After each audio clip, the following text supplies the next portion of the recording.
first team. It was the premiers of Division 2 in the 2025 season. We were talking off air, and there's lots of rumours going around, but let's address them here with some ins, please, Macca.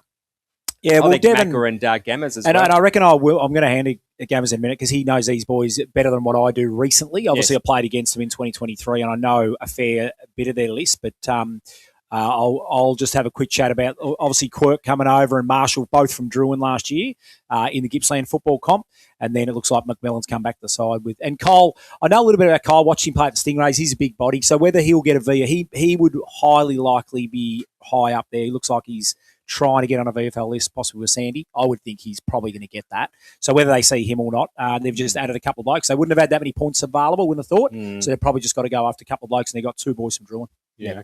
Just more depth. Yeah, once again. I think so. And we haven't got outs, and Gammons might be able to speak to it, but there's no outs there from what we can see, so they might be, and that sometimes happens. If you look at Mornington in 2023, we had 8 outs. Calder left and Cameron left, and we had a lot of them, Perry Lewis-Smith. Yeah. So we came up, and then we had an exodus, which was tough to try and manage in year one. And you saw how Stephen Bradbury to stay in year one. It was tough. And we had to reinvent.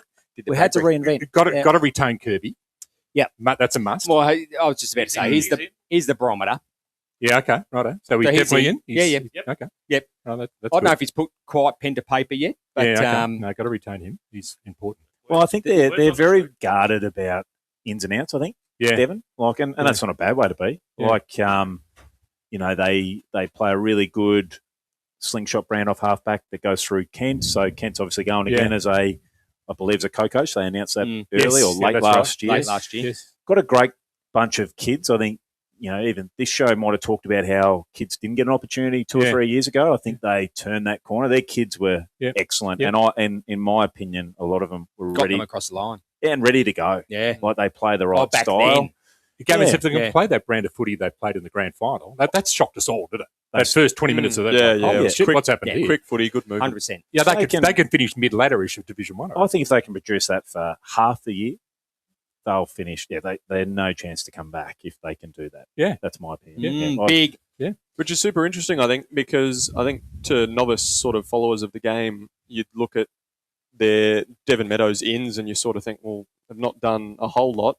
Will they just bounce? But obviously from the expert of our coaches, you boys think they might be sort of around the halfway point, eh? Yeah. They'll be okay for the year. Look, I think it's hard to say. We talked off air. I think the top 2 or 3 in Div 2 could probably come up and win a handful of games in Div 1. I think that, and obviously they were the cream of the crop last year. Come from a little way back, like Frankston Bombers obviously set the tone and got a fair way ahead, and Chelsea were hanging around.